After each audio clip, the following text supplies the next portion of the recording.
AI technology দিয়ে তারা ঘরে বসে কিবোর্ডের ক্লিকের মধ্য দিয়ে আমাকে এখানে শ্যুট করতে পারে এখন রাইট নাও আমরা কিছু করতে পারবো না। এবার আমাদের কোনো প্রতিরক্ষা ব্যবস্থা নাই। আপনি কোথায় বসে আছেন ওইখানে আপনাকে শ্যুট করা সম্ভব। প্রযুক্তি এমন জায়গায় নিয়ে গেছে তারা। আপনি মুসলিম কান্ট্রিগুলোর অবস্থা দেখেন। আমরা বাংলার জমিনে দিন কায়েমের কথা বলছি, বাংলার জমিনের ল্যাকিংসগুলো আপনি ফাইন্ড আউট করেন। আমাদের কি আকাশ নিরাপদ? সমুদ্র কি নিরাপদ? আমাদের কি মিসাইল আছে? ক্ষেপণাস্ত্র ব্যবস্থা আছে? আকাশ প্রতিরক্ষা ব্যবস্থা আছে? আমাদের কি এরকম প্রযুক্তি আছে? আমাদের কি ইমানদার এমন মিলিটারি বাহিনী আছে কিনা? অনেক বিষয় আছে যেগুলো নিয়ে আমাদেরকে ভাবতে হবে। দিন দিন এদের সংখ্যা বাড়ছে। আর একটা কথা বলে রাখি, তোমরা যারা মিউজিক্যাল ইনস্ট্রুমেন্ট, তারপরে এই যে সিনেমা, সিরিয়ালস, সাংস্কৃতিক অনেক কর্মকাণ্ড, এইসব জগতের সাথে যারা সম্পৃক্ত আছো তোমরা, এই জগতের ভিতরে এই সমকামিতার প্রবণতা কিন্তু অনেক বেশি। বলবেন যে ভাই আপনি জানলেন কেমন করে? আমি জানি বলেই তো এই জায়গায় দাঁড়ায় আছে, এই জায়গায় দাঁড়িয়ে আপনাকে শোনাচ্ছি। আপনি জানেন আল্লাহ পাক আপনাকে এখানে দাঁড় করাবো ইনশাআল্লাহ। খুব সতর্ক থাকবেন। এবং দিন দিন এটা বাড়ছে। আরে বাড়ার পিছনে একটা কারণ বলে দিই আমি। এই কারণটা যদি বন্ধ করা যায় ইনশাআল্লাহ এটা বন্ধ হয়ে যাবে। নৈতিকতার সাথে এই কারণটা যদি বাস্তবায়ন করা যায় ইনশাআল্লাহ বন্ধ হবে। সেটা হলো পর্নোগ্রাফি বন্ধ করে ফেলতে পারলেই ইনশাআল্লাহ তাআলা দেখবেন যে এই মহামারীগুলো কমে যাবে। একটা বিষয় মানুষ জানে না, সেটা করবে কিভাবে? আর যখন জানানো হচ্ছে যে এটা আসলে করা যায়, এটাও এমন, তখন তো মানুষ জানবে ও এটাও আছে, এটাও তাহলে করা যায়। যাই হোক, যারা বুদ্ধিমান তাদের জন্য ইশারা যথেষ্ট। পর্নোগ্রাফি যদি বন্ধ করতে পারি আমরা ব্যক্তিগতভাবে, অ্যাসোসিয়েশন ওয়াইজ বা রাষ্ট্রীয়ভাবে, এবং এটা করাটা উচিত, এটা করা খুবই উচিত। যুব সমাজকে যদি বাঁচাতে চাই এবং আমরা যদি বাঁচতে চাই, কোনো সন্দেহ নাই এটা বন্ধ করতে হবে। এবং ভিতরে ভিতরে এই বিষয়টা আমাদের সমাজের মানুষদেরকে ভিতর থেকে পশু বানিয়ে তুলছে আর কি। এটা আমরা বুঝতে পারছি না। এর ফলে ধর্ষণ বাড়ছে, জেনা বাড়ছে, এবং বাজে যৌন কর্মকাণ্ড বাড়ছে, বিকৃত যৌন চর্চা বাড়ছে, সমকামিতা বাড়ছে। এগুলোর মূল কারণ এটা বন্ধ করতে পারলে ইনশাআল্লাহ তাআলা এই প্রবলেম অনেকটাই সলভ হয়ে যাবে ইনশাআল্লাহ। আমরা রিকোয়েস্ট করব যারা দায়িত্বশীল, যাদের কাছে এই ক্ষমতা আছে, তারা যেন এই ক্ষমতাটাকে কাজে লাগায়। আল্লাহ পাক তৌফিক দান করুন, আমিন। এরপরে সামনে চলেন, মূসা আলাইহিস সালামের কওম ফিরআউন। এই ব্যাপারে অনেক জানেন আপনারা, কারণ কোরআন খুললেই ফিরআউন আর মূসা। ফিরআউনের বড় পাপগুলো কি ছিল? 1 নাম্বার, সে বলেছিল আনা রব্বুকুমুল আ'লা, আমি তোমাদের মহান রব, মানে শিরক। 2, সে ডিভাইড এন্ড রুলে বিশ্বাসী ছিল। বনু ইসরাইলকে সে দাসে পরিণত করেছিল এবং তাদেরকে বিভিন্ন ছোট ছোট দলে উপদলে বিভক্ত করে শাসন করত। 2, 3 নাম্বার, মানুষ হত্যা করত, পুত্র সন্তানদেরকে হত্যা করত, কন্যা সন্তানদেরকে জীবিত রাখত, উদ্ধত আচরণ করত, সীমা লঙ্ঘন করত। এমনকি ফিরআউন সম্পর্কে আল্লাহ পাক বলেছেন যে সে এই জমিনের বুকে সবচেয়ে বড় সীমা লঙ্ঘনকারী ছিল। আরেকটা তার গর্ব ছিল, সেটা হচ্ছে তার সেনাবাহিনী। ফিরআউনের সবচেয়ে বড় গর্বের বিষয় ছিল তার সেনাবাহিনী। সে মনে করতো যে আমার মতো ফোর্স পৃথিবীতে কারো নাই, আমি সুপার পাওয়ার। তো আল্লাহ রাব্বুল আলামিন কি করলেন? পুরো সেনাবাহিনী সহ ফিরআউনকে লোহিত সাগরে মুহূর্তে ডুবিয়ে মেরে দিলেন। এই যে আল্লাহ পাকের গজব চলে আসলো। কারণ কি? শিরক, সীমা লঙ্ঘন করা, মানুষের উপর অত্যাচার করা। আরো সামনে আসেন ঈসা ইবনে মারইয়াম। তার কওমের কি সমস্যা? তার কওমের কিছু মানুষ তাকে হত্যা করার চেষ্টা করেছিল। আমাদের মধ্যে এক শ্রেণীর মুসলিম আছে যারা মুসলিম, নামধারী মুসলিম আছে, যারা বিশ্বাস করে ঈসা ইবনে মারইয়াম মারা গেছেন, আল্লাহ পাক তাকে উঠিয়ে নেননি। এটা কি জানেন? আমাদের মধ্যে নামধারী এক শ্রেণীর মুসলিম আছে যারা বিশ্বাস করে যে ঈসা ইবনে মারইয়ামকে আল্লাহ পাক মৃত্যু দিয়ে দিয়েছেন, তিনি জীবিত নন, তিনি ফিরে আসবেন। অথচ আল্লাহ পাক বলেছেন ওয়া মা কাতালুহু ওয়া মা সালাবুহু, ঈসা ইবনে মারইয়ামকে তারা হত্যাও করে নাই, তাকে ক্রুশবিদ্ধ করতে পারে নাই। বাল রাফাআহু আল্লাহু ইলাইহি, বরং আল্লাহ পাক তাকে তার কাছে উঠিয়ে নিয়েছেন। এবং তিনি শেষ জামানায় আসবেন ইনশাআল্লাহ। তিনি জেরুজালেম থেকে সারা বিশ্ব শাসন করবেন। এবং শেষ জামানায় তিনি না আসা পর্যন্ত কিয়ামত হচ্ছে না। তো এবার আসেন, এই উম্মতকে আল্লাহ পাক কি গজব দিলেন? এই গজবটা আপনি পাবেন সূরা মাইদার মধ্যে। আল্লাহ পাক এই উম্মতের মধ্যে এমন একটা গজব দিয়েছেন যে এই উম্মতের ঈসা ইবনে মারইয়ামের উম্মত যারা নাসারা, তাদের মধ্যে আল্লাহ পাক শত্রুতার বীজ বপন করে দিয়েছে। এরা এক দল আরেক দলের সাথে কিয়ামত পর্যন্ত লড়াই করতে থাকবেন। এই কথাটা জানতেন? কিয়ামত পর্যন্ত ঈসা ইবনে মারইয়ামের কওম নাসারা যারা আছে, এখনকার খ্রিস্টান পশ্চিমা সভ্যতা, এরা একে অপরের বিরুদ্ধে লড়াই করতেই থাকবে। প্রথম বিশ্বযুদ্ধের ইতিহাস দেখেন, ওরাই লড়াই করছে। সেকেন্ড ওয়ার্ল্ড ওয়ার ইতিহাস দেখেন, ওরাই লড়াই করছে। এখনকার দেখেন রাশিয়া ইউক্রেন, ওরাই লড়াই করছে। ওরা কিয়ামত পর্যন্ত একে অপরের সাথে লড়াই করতে থাকবে। আল্লাহ পাক তাদের একে অপরের বিরুদ্ধে এই যে লড়াই, শত্রুতার বীজটা আল্লাহ পাক বপন করে দিয়েছে। সূরা মাইদা পড়লে আপনি দেখবেন আল্লাহ পাক বলছেন যে যখন তারা যুদ্ধের আগুন নিভিয়ে ফেলতে চাইবে, আমি সেটা আবার জ্বালিয়ে দিব। সুবহানাল্লাহ। কারণ ওদের হাতেই এই জামানায় বেশিরভাগ মানুষ মুসলিমের রক্ত ঝরেছে। আল্লাহ পাকের আযাব এটা, আর এই আযাব আল্লাহর পক্ষ থেকে এসেছে। তো এভাবে আপনি যদি হিস্ট্রি ঘাটেন, দেখবেন প্রত্যেক যুগে যুগে আল্লাহ রাব্বুল আলামিন নির্দিষ্ট কিছু পাপের জন্য আল্লাহর পক্ষ থেকে শাস্তি, আযাব এবং গজব পাঠিয়েছেন। একটা কওমকে ধ্বংস করেছেন, আবার একটা কওমকে নিয়ে এসেছেন, তাকে সুযোগ দিয়েছেন, সে যখন আবার সীমা লঙ্ঘন করেছে তাকে ধ্বংস করেছেন, আবার নতুন কওম নিয়ে এসেছেন। এই সিলসিলা চলতেই আছে। সর্বশেষ নবী মুহাম্মদ রাসূলুল্লাহ সাল্লাল্লাহু আলাইহি ওয়াসাল্লাম, এখন বলেন তার কওম পুরোপুরি ধ্বংস হয়নি কেন? আমাদের এই কওম পুরোপুরি একবারে ধ্বংস হয়ে যায়নি কেন? আদ, সামুদ, নূহের মতো। উত্তর, নবী করিম সাল্লাল্লাহু আলাইহি ওয়াসাল্লামের দোয়া।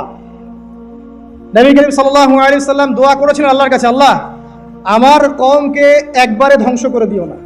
আল্লাহ পাক কবুল করেছেন। একটা দোয়া আছে সুপারিশ, শাফাআত, যে এই উম্মতের কোনো ব্যক্তি যদি শিরকের পাপ না থাকে, সে ইনশাআল্লাহ তাআলা পরকালে নবী সাল্লাল্লাহু আলাইহি ওয়াসাল্লামের সুপারিশ পাবে, এবং এই সুপারিশে সে জাহান্নাম থেকে বের হয়েও জান্নাতে চলে যাবে ইনশাআল্লাহ। আর একটা দোয়া ছিল, আল্লাহ আমার উম্মত যেন একে অপরের সাথে মারামারি করে না মরে। আল্লাহ পাক এই দোয়াটা কবুল করেন নাই। এই জন্য এই উম্মতের মধ্যে আপোষ, ইখতিলাফ, মারামারি, হানাহানিটা থাকবে। ঠিক আছে? তবে নবী করিম সাল্লাল্লাহু আলাইহি ওয়াসাল্লামের সাথে যারা শত্রুতা করেছিল, আবু জাহেল, আবু লাহাব, উতবা, শাইবা, রাবিয়া, এরা যারা ছিল, আল্লাহ পাক এদেরকে কিন্তু ধ্বংস করেছে। বদরের কূপে এদের লাশ পাওয়া গেছে। এখন এই উম্মতের উপরে কি কি পাপের কারণে কি কি গজব আসতে পারে, এর দুই একটা আমি আপনাদের কাছে শোনাচ্ছি। আমি অল্প কিছু হাদিস শোনাচ্ছি আপনাদেরকে, এগুলো আমি কালকে রাতে কোট করেছি। এই উম্মতে মুহাম্মাদের উপরে কিছু কিছু পাপের কারণে আযাব আসবে। তার আগে আমি একটু বলতে চাই যে উম্মতে মুহাম্মাদের উপরে যে কোনো বিপদ আপদ, বালা মুসিবত আসলেই এটা যে আল্লাহর গজব, ব্যাপারটা এমন নয়। এখানে দুরকম বিষয় হতে পারে। এক, আল্লাহ পাক পরীক্ষা করছেন, আল্লাহ পাক মুমিন বান্দাদেরকে পরীক্ষা করছেন। অথবা দুই, আল্লাহ পাক আমাদের পাপের কারণে শাস্তি প্রদান করছেন। এরা পড়বে যখন বাদ্যযন্ত্র তৈরি করা হবে, চর্চা করা হবে, এবং গায়িকাদেরকে সম্মান করা হবে, এবং যখন এই উম্মতের শেষের মানুষেরা উম্মতের প্রথম দিকের মানুষদেরকে গালিগালাজ করবে। সাহাবীরা কি জানতো, আয়েশা রাদিয়াল্লাহু আনহা চরিত্র অমুক ছিল, এই ছিল, সেই ছিল, ইত্যাদি। নাউযুবিল্লাহ। এই কথাগুলো এখন আসে না? এই হাদিসে যে 15টা পয়েন্ট আছে, আমি বেশি হাদিস আনি নাই। আমি নিজে পড়াচ্ছি সবগুলো, কিন্তু আনিনি বেশি হাদিস, এতগুলো বলার সময় নাই। এই একটা হাদিস কি যথেষ্ট না? হাদিসের রাবি আলী রাদিয়াল্লাহু আনহু তিনি বলছেন, যখন এই আমলগুলো সমাজে বেশি বেশি চালু হয়ে যাবে, তখন কি হবে? নবী সাল্লাল্লাহু আলাইহি ওয়াসাল্লাম বলছেন যে তখন জমিনের মধ্যে আল্লাহর পক্ষ থেকে গজব আসবে। কি কি? এক নাম্বার, প্রবল ঘূর্ণিঝড়, জলোচ্ছ্বাস। দুই, আগুনও বর্ষণ হতে পারে, হাদিসে আসছে। তিন, ভূমিকম্প হবে বেশি বেশি। চার, মানুষের আকৃতি পরিবর্তন হয়ে যাবে, মানুষের আকৃতি পরিবর্তন হয়ে যাবে। এই হাদিসটা আমি আপনাদের জন্য এনেছিলাম। এরপরে আসেন, আরেকটা হাদিস আছে। এইটাতে যাওয়ার আগে আমি কোরআনের একটা আয়াতে যাচ্ছি, সূরা রুমের 41 নম্বর আয়াত। আল্লাহ পাক এই আয়াতে বলছেন আযাব নাজিল হওয়ার একটা কারণ, যাহারাল ফাসাদু ফিল বাররি ওয়াল বাহরি বিমা কাসাবাত আইদিন নাস, এটা একটা কারণ। জলে এবং স্থলে যত বিপর্যয় ছড়িয়ে পড়েছে, এগুলো মানুষের হাতের কামাই। তার মানে যত ফাসাদ ছড়াবে সবকিছুই আল্লাহর পক্ষ থেকে নয়, এখানে মানুষেরও হাতের কামাই থাকবে। এখন আপনি দেখেন, পরিবেশ দূষণ করছে কারা? মানুষ। বনভূমি উজাড় করছে কারা? মানুষ। এই যে কার্বন মনোক্সাইডের পরিমাণ বাড়ছে বাতাসে, এগুলো কারা বাড়াচ্ছে? জিন, মানুষ। অর্থনীতির মধ্যে ফাসাদ কে করছে? সুদের মধ্য দিয়ে অর্থনৈতিক সিস্টেমে ফাসাদ কে ডেকে এনেছে? মানুষ। যাকাত বন্ধ করছি কারা? আমরা, তাই নয় কি? আপনি দেখেন সোশ্যালি যে সমস্যাগুলো হচ্ছে, এই যে জমি নিয়ে সমস্যা, আত্মীয়তার বন্ধন নিয়ে সমস্যা, টাকা পয়সার সমস্যা, পদের লড়াই, ক্ষমতার লড়াই, কারা করছে এগুলো? জিন শয়তান, মানুষ। এটা হচ্ছে কোরআনের এই আয়াতের ব্যাখ্যা, যে জলে এবং স্থলে যত বিপর্যয় এগুলো মানুষের হাতের কামাই। তার মানে মানুষেরও এখানে প্রচন্ড রকম দোষ আছে, অন্যথা আল্লাহ পাক তো আর এখানে এমনি এমনি গজব পাঠাতেন না। এরপরে আসেন, সিলসিলা সহিহার মধ্যে আরো 5টা পাপের কথা আছে, যে 5টা পাপের কারণে সমাজে আল্লাহ পাকের গজব আসে। এই 5টা পাপ আমি আপনাকে শোনাচ্ছি। হাদিস নাম্বার এটা হচ্ছে মিশকাতের 5370, সহিহার 106 107 পৃষ্ঠায়। 1 নাম্বার, নবী সাল্লাল্লাহু আলাইহি ওয়াসাল্লাম বলছেন, যখন এই উম্মতের মধ্যে ব্যভিচার ছড়িয়ে পড়বে, যখন এই উম্মতের মধ্যে ব্যভিচার তো বোঝেন, জেনা ব্যভিচার ছড়িয়ে পড়বে, যেটা এখন রন্ধ্রে রন্ধ্রে জেনা ব্যভিচার, ঘরে ঘরে জেনা আর ব্যভিচার আর পরকীয়া চলছে, তখন সমাজে এমন কিছু রোগ ব্যাধি দেখা দিবে, এমন কিছু মহামারী আসবে যেগুলো আগে কখনো ছিল না। কোরআন এবং হাদিসের ঊর্ধ্বে কোনো কথা আছে? সবকিছু স্পষ্ট, কিন্তু মানি বা না মানি এটা আমাদের ব্যাপার, বাট শুনতে তো আপত্তি নাই। শুনতে আপত্তি আছে? আচ্ছা। 2 নাম্বার, যখন এই উম্মতের মানুষ মাপে কম দেওয়া শুরু করবে, যখন আমি বললাম না মাপে কম দেওয়া, একটা হাদিস শোনাবো, মাপে কম দেওয়া শুরু করবে, তখন এই উম্মতের মধ্যে দুর্ভিক্ষ দেখা দিবে। কি দেখা দিবে? দুর্ভিক্ষ দেখা দিবে, এবং তাদের উপরে অত্যাচারী বাদশার শাসন চাপিয়ে দেওয়া হবে। তাহলে আমরা বেশি করে মাপে কম দিব নাকি? ইনসাফের সাথে ব্যবসা করেন, আল্লাহ পাক তৌফিক দান করুন। 3 নাম্বার, যখন এই উম্মতের মানুষ যাকাত দেওয়া বন্ধ করে দিবে, যখন এই উম্মতের মানুষ যাকাত দেওয়া বন্ধ করে দিবে, তখন আসমান থেকে আল্লাহ বৃষ্টি বন্ধ করে দিবেন। হাদিসের শেষ অংশে আছে, যদি জমিনের মধ্যে পশু পাখি এরা না থাকতো, তাহলে আল্লাহ পাক আদৌ কখনো বৃষ্টি দিতেন না। তাহলে আমরা কি যাকাত দেওয়া বন্ধ করে দিব? চালু করবো ইনশাআল্লাহ। 4 নাম্বার, যখন এই উম্মতের মানুষ আল্লাহ এবং তার রাসূলের সাথে বিশ্বাসঘাতকতা করবে, এটা আপনারা বোঝেন, আল্লাহ এবং তার রাসূলের সাথে বিশ্বাসঘাতকতা করবে, তখন আল্লাহ পাক তাদের উপরে অমুসলিমদের আধিপত্য চাপিয়ে দিবে। নেন, যখন আল্লাহ এবং তার রাসূলের সাথে বিশ্বাসঘাতকতা করবে এই উম্মতের মানুষ, তখন অমুসলিমদের ভয় এবং শাসন এবং তাদের যে আগ্রাসন, এটা আল্লাহ পাক মুসলিমদের উপরে চাপিয়ে দিবে, আল্লাহ চাপিয়ে দিবে। আর সর্বশেষ, যখন এই উম্মতের মানুষের আল্লাহর কিতাবকে রেসপেক্ট করবে না, সম্মান করবে না এবং এর বিধানগুলোর কোনো পরোয়া করবে না, আল্লাহ পাক তখন মুসলিমদের মাঝে আপোষে মারামারি ক্রন্দল লাগিয়ে দিবেন। নেন, আর হাদিসের দরকার আছে? নাই। আরেকটা হাদিস শোনাই, শেষ, এটা লাস্ট। এই হাদিসের রাবী হচ্ছেন হুযায়ফা রাদিয়াল্লাহু আনহু। এটাও তিরমিজিতে আছে, 2169 নম্বর হাদিস। নবীজি বলছেন, লা তা'মুরুন্না বিল মা'রুফ, তোমরা অবশ্যই সৎ কাজের আদেশ করবে। মুসলিমরা তোমরা অবশ্যই সৎ কাজের আদেশ করবে। ওয়ালা তানহাউনা আনিল মুনকার, এবং তোমরা অবশ্যই মন্দ কাজ থেকে মানুষকে নিষেধ করবে। আও লা ইউশিকান্না আল্লাহু আইয়াবআসা আলাইকুম ইকাবা মিন, অথবা আমি তোমাদের প্রতি ভয় করছি আল্লাহ পাক তার পক্ষ থেকে তোমাদের উপর আযাব চাপিয়ে দিবেন। সুম্মা তাদউনাহু, এরপর তোমরা আল্লাহকে ডাকবে, লা ইউস্তাজাবু দুআকুম, তোমাদের দোয়া তখন কবুল হবে না।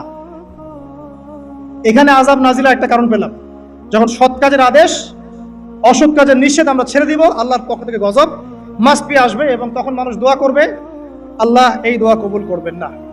এখন এগুলো হলো যদি আল্লাহর পক্ষ থেকে গজব হয়, তাহলে এই বিষয়। আর এমন হতে পারে যে আল্লাহর পক্ষ থেকে পরীক্ষা। যদি আল্লাহর পক্ষ থেকে পরীক্ষা হয়, তাহলে সুসংবাদ আছে। কিরকম?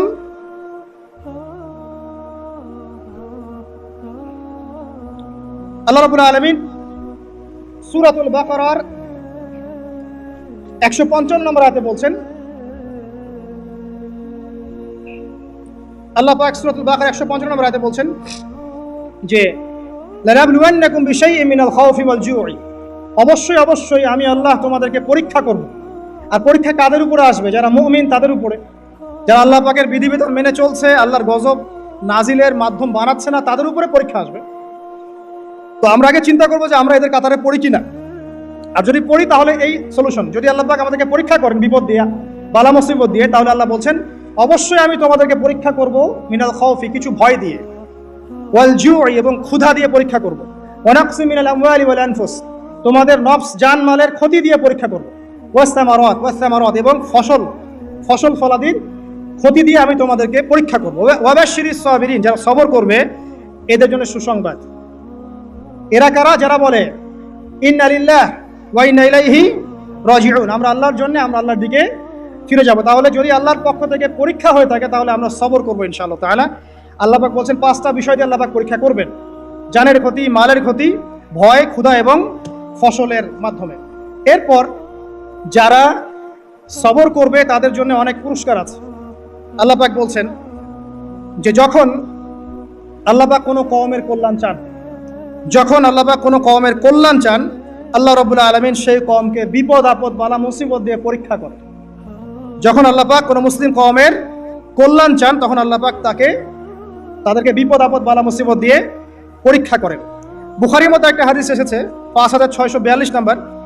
নবী করিম সাল্লাল্লাহু আলাইহি ওয়াসাল্লাম বলেছেন যে একজন মুসলিম ব্যক্তির যদি কোনো ক্লান্তি হয়, অথবা কোনো অসুখ হয়, রোগ হয়, অথবা দুশ্চিন্তা হয়, এমনকি যদি তার পায়ে একটু কাটাও বিধে, আল্লাহ রাব্বুল আলামিন এই ওসিলায় তার গুনাহগুলোকে মাফ করে দিবেন ইনশাআল্লাহ। তাহলে আল্লাহ পাকের যদি পরীক্ষা হয়, আমরা সবর করি, তাহলে আমরা এই বেনিফিট পাবো ইনশাআল্লাহ, এই ফজিলত পাবো ইনশাআল্লাহ। আরো আছে, রাসূলুল্লাহ সাল্লাল্লাহু আলাইহি ওয়াসাল্লাম বলেছেন, আল্লাহ যখন কোনো তাদেরকে দুনিয়াতে পাপের শাস্তি প্রদান করেন, তাদেরকে দুনিয়াতেই পাপের শাস্তি প্রদান করেন। আর যখন আল্লাহ পাক কোনো কওমের অমঙ্গল চান তখন তাদেরকে অবকাশ দিতে থাকেন। এরপর কিয়ামতের দিন আল্লাহ পাক তাদেরকে পূর্ণ মাত্রায় ধরবেন। অতএব যখন কোনো জাতির পরীক্ষা চলে আসে তারা যেন ধৈর্য ধারণ করে। আর যারা আল্লাহর পরীক্ষা অসন্তুষ্ট হবে আল্লাহ পাক তাদের প্রতি অসন্তুষ্ট হবেন। এটা একটা হাদিস, এটা মুসলিমে এসেছে 2396 নম্বর হাদিস। একটা বলে শেষ করছি যে রাসূলুল্লাহ সাল্লাল্লাহু আলাইহি ওয়াসাল্লাম বলেছেন, মুমিন পুরুষ এবং নারীদেরকে তাদের জান, মাল, সন্তান সন্ততি, ধন সম্পদ এগুলো দিয়ে ক্রমাগত পরীক্ষা করা হতে থাকে। এমনকি সে যখন ইন্তেকাল করে তখন নিষ্পাপ হয়ে আল্লাহর সাথে সাক্ষাৎ করে। ইন্নাল্লাহা ইয়াগফিরু যুনুবা জামিআ, আল্লাহ পাক সমস্ত গুনাহ মাফ করতে পারেন। অতএব তওবা করাটা সবচেয়ে ভালো অপশন। আগে আমরা সবর করব, বিপদ থেকে শিক্ষা নিব, তওবা করব এবং দুর্দশাগ্রস্ত মানুষের পাশে দাঁড়াবো। এখন সমকালীন যে সংকট চলছে, এখানে আমরা অনুরোধ করব যাদের সামর্থ্য আছে তারা সবাই যার সামর্থ্য অনুযায়ী যেখানে আমাদের ভাইরা বন্যার শিকার হয়েছেন বা যে কোনো রকম বিপদ বালা মুসিবতের শিকার হয়েছেন তাদের পাশে দাঁড়াবেন। খাবার দিয়ে, কাপড় দিয়ে, ওষুধপত্র দিয়ে বিভিন্নভাবে আপনারা তাদেরকে সেবা করবেন, তাদের পাশে দাঁড়াবেন। কারণ আল্লাহ রাব্বুল আলামিন বলেছেন একটা হাদিসের মধ্যে তার রাসূলের মাধ্যমে যে যতক্ষণ পর্যন্ত মুসলিম এক ভাই আরেক ভাইয়ের সাথে থাকে আল্লাহ পাক ততক্ষণ পর্যন্ত তার সাথে থাকেন। এবং কোনো মুসলিম যদি আরেক মুসলিমের একটা উপকার করে, একটা কষ্ট দূর করে দেয়, আল্লাহ পাকও তার দুনিয়া আখিরাতের কষ্ট দূর করে দেবেন ইনশাআল্লাহ। কোনো মুসলিম ভাই যদি অন্য কোনো মুসলিম ভাইয়ের দোষ গোপন রাখে, আল্লাহ পাক কিয়ামতের মাঠে তার দোষগুলোকে গোপন রাখবে ইনশাআল্লাহ তাআলা। অতএব শেষ কথা হচ্ছে, আসুন এই যে কোরআন থেকে আমরা বিভিন্ন জাতির আযাব এবং গজবের হিস্ট্রিগুলো জানলাম, এখান থেকে শিক্ষাগুলো হচ্ছে: 1, আমরা শিরকের পাপ থেকে তওবা করব। 1 নাম্বার, শিরকের পাপে আমরা লিপ্ত হব না ইনশাআল্লাহ। তাহলে আল্লাহ পাক আমাদের আমল নামায় শিরকের পাপ থাকলে যেন মাফ করে দেন এবং বাকি জীবন শিরক মুক্ত আমল করার তৌফিক দান করেন। দিনের মধ্যে বেদাত আছে, এগুলো থেকে আল্লাহ পাক আমাদেরকে বেঁচে থাকার তৌফিক দান করেন, কারণ বেদাতের উপর আল্লাহ পাকের গজব চলে আসে। আল্লাহ পাক আমাদেরকে সুদ থেকে বাঁচিয়ে রাখুন এবং যাকাত প্রদান করার তৌফিক দান করুন, যাতে করে আল্লাহর গজবে আমরা না পড়ি। আল্লাহ পাক আমাদেরকে মাপে কম দেওয়া থেকে বাঁচিয়ে রাখুন, সৎভাবে ব্যবসা করার তৌফিক দান করুন, যাতে করে আমরা আল্লাহর গজব থেকে বেঁচে থাকতে পারি। আল্লাহ পাক আমাদেরকে সমকামিতা, অশ্লীলতা, জেনা, ব্যভিচার, অশ্লীল গান বাজনা, ফাহিশা কাজ থেকে আল্লাহ পাক বিরত রাখুন এবং এর ফলে যে গজবগুলো আসে এগুলো থেকে আল্লাহ পাক আমাদেরকে বাঁচিয়ে রাখুন। আল্লাহ পাক আমাদেরকে বিপদ আপদে সবর করার তৌফিক দান করুন এবং এই ঘটনাগুলো থেকে শিক্ষা নেওয়ার তৌফিক দান করুন। খালেসভাবে আল্লাহর কাছে তওবা করার তৌফিক দান করুন এবং দুর্দশাগ্রস্ত মানুষের পাশে দাঁড়ানোর তৌফিক আল্লাহ পাক দান করুন, আমিন। আমরা আজকের মতো খুতবা এখানে শেষ করছি। আল্লাহ পাক আমাদের সবাইকে যেন মাফ করে দেন এবং বাকি জীবন আল্লাহ পাক দ্বীনের উপর কায়েম থাকার তৌফিক আল্লাহ পাক দান করেন, আমিন। আপনার গায়ে লাগবে, ঢিল ভেঙে চূর্ণ বিচূর্ণ হয়ে যাবে, পাহাড় দাঁড়িয়ে থাকবে। সমুদ্রের কাছ থেকে শেখেন বড় মন, আকাশের কাছ থেকে শেখেন, পাখির কাছ থেকে শেখেন। এগুলো কিন্তু কোরআনেই আছে, আমি বানিয়ে বলছি না। আল্লাহ পাক প্রকৃতি থেকে শিখতে বলেছেন এবং সফর করতে বলেছেন। ওয়াসিরু ফিল আরদ, তোমরা জমিনে সফর করো বেশি বেশি। যুব সমাজকে এখন বলবো যে আপনারা এই ডিভাইসে এডিক্টেড না হয়ে ঘোরেন, দেশটা ঘুরে দেখেন। জেলায় জেলায় ঘোরেন, সফর করেন, ঘোরেন। এতে করে আপনাদের মাইন্ড ফ্রেশ হবে, ডিভাইস এডিকশন কম হবে, আল্লাহ নিদর্শনগুলো দেখবেন, শিখতে পারবেন। আল্লাহ বলেছেন জমিনে ছড়িয়ে পড়ো, বিচরণ করো এবং ভ্রমণ করো, দেখো আল্লাহ পাকের নিদর্শনগুলো দেখো। ফানজুর কাইফা কানা আকিবাতুল মুকাদ্দিবিন, এবং লক্ষ্য করে দেখো যে আল্লাহর বিধানকে অস্বীকারীদের কি পরিণতি হয়েছে। তো এখানে দেখেন দ্বিতীয় অ্যাক্সিডেন্টটা হচ্ছে কি, খুন, ভাই ভাইকে হত্যা করছে। আর এই হাবিল কাবিলের এই সুন্নত কিন্তু এখন পর্যন্ত চলমান আছে। দেখবেন ভাই ভাইয়ের শত্রু এখন, ধর্মীয় ক্ষেত্রেও, পলিটিক্যাল ক্ষেত্রেও, গ্লোবাল ক্ষেত্রেও ভাই ভাইয়ের শত্রু। খ্রিস্টান দুইটা কান্ট্রি লড়াই করছে, দেখবেন দুটাই খ্রিস্টান। মুসলিম দুটা কান্ট্রি লড়াই করছে, দুটাই মুসলিম। মুসলিম দুটা পলিটিক্যাল দল লড়াই করছে, দুটাই মুসলিম। মুসলিম দুইজন ধর্মীয় আলোচক বা ধর্মীয় আলেম একে অপরের বিরুদ্ধে লেগে আছে, সবাই মুসলিম। হাবিল কাবিলের সুন্নত। এখানে আমাদেরকে হতে হবে কি, কাবিল না হাবিল? হাবিল। তুমি যদি আমাকে হত্যা করার জন্য হাত বাড়াও, আমি তোমাকে হত্যা করার জন্য হাত বাড়াবো না। একটা হাদিস বলি আপনাদেরকে, নবী সাল্লাল্লাহু আলাইহি ওয়াসাল্লাম বলেছেন পৃথিবীতে সর্বপ্রথম হত্যাকাণ্ড ঘটিয়েছে কাবিল। এই কারণে পৃথিবীতে কিয়ামত পর্যন্ত যত মানুষ খুন হবে, সমস্ত এই পাপের একটা একটা করে অংশ কাবিলের আমল নামায় যুক্ত হবে। নাউযুবিল্লাহ। এই হাদিস জানতেন? নবীর সন্তান কাবিল, কিন্তু নবীর সন্তান। তো ভাষা, বংশ, রক্ত এগুলো কিন্তু আল্লাহর কাছে হক এবং বাতিলের মানদণ্ড না, তাকওয়া ছাড়া। যাই হোক, সামনে যাই। এখানে আপনি দেখছেন আল্লাহ পাকের এই যে গজব কাবিলের উপরে আসলো, কারণটা কি? সীমালঙ্ঘন করা, হত্যা। তাহলে বুঝলেন যে হত্যাকাণ্ড বাড়লে আল্লাহ পাকের গজব আসবে, যেটা এখন শেষ জামানায় বাড়ছে। নবী করিম সাল্লাল্লাহু আলাইহি ওয়াসাল্লাম বলেছেন শেষ জামানায় যে ব্যক্তি কাউকে হত্যা করবে সে জানবে না আমি কি জন্য হত্যা করছি, আর যাকে হত্যা করা হবে সেও বুঝবে না যে আমাকে কেন হত্যা করবে। এটা কি বুঝতে পারেন? এখন যাকে হত্যা করা হচ্ছে সে জানবে না আমাকে কেন মারা হচ্ছে, আর যে হত্যা করছে সেও আসলে জানে না আমি কি জন্য তাকে মারছি। আর নবী সাল্লাল্লাহু আলাইহি ওয়াসাল্লাম বলেছেন কিয়ামতের অন্যতম বড় সাইন হচ্ছে হারাজ বৃদ্ধি পাবে। হারাজ। সাহাবীরা জিজ্ঞাসা করলেন হারাজ কি ইয়া রাসূলুল্লাহ? তিনি বলেন প্রচুর হত্যাকাণ্ড, প্রচুর হত্যাকাণ্ড। এমনও ইনসিডেন্ট ঘটবে যে সোনার পাহাড়কে নিয়ে মারামারি হবে, যুদ্ধ হবে। যেই সোনার পাহাড় বের হবে ইউফ্রেটিস নদীর ভিতর থেকে, যেখান থেকে কয়দিন আগে একটা শহর বের হয়েছে আর কি। এই কয়দিন আগে দেখবেন ইরাকের ওই নদীর নিচ থেকে একটা শহর বের হয়েছে, যেটা অনেক 3000 বছর আগের শহর এখন বের হয়েছে। আল্লাহ ভালো জানেন, এভাবে হয়তো বা সোনার পাহাড়ও বের হবে, আল্লাহু আলাম। আল্লাহ ভালো জানেন, আমরা জানি না কবে হবে, আমরা জানি না। নবীজি বলেছেন এই সোনাগুলোকে কেন্দ্র করে প্রায় 80টার মতো দেশ, 80টার মতো ফ্ল্যাগ তারা যুদ্ধে জড়িয়ে পড়বে, এবং প্রতি হাজারে যারা যুদ্ধে জড়াবে তাদের প্রতি হাজারে 999 জন মানুষ মারা যাবে। নবীজি মুসলিমদেরকে বলেছেন মুসলিমরা যেন ওই সোনাতে টাচ না করে, ওটা হাত দিয়ে ছুঁয়েও না দেখে, এখান থেকে যেন দূরে থাকে। যাই হোক, সামনে চলেন। এরপরে নূহ আলাইহিস সালাম, নাম শুনেছেন?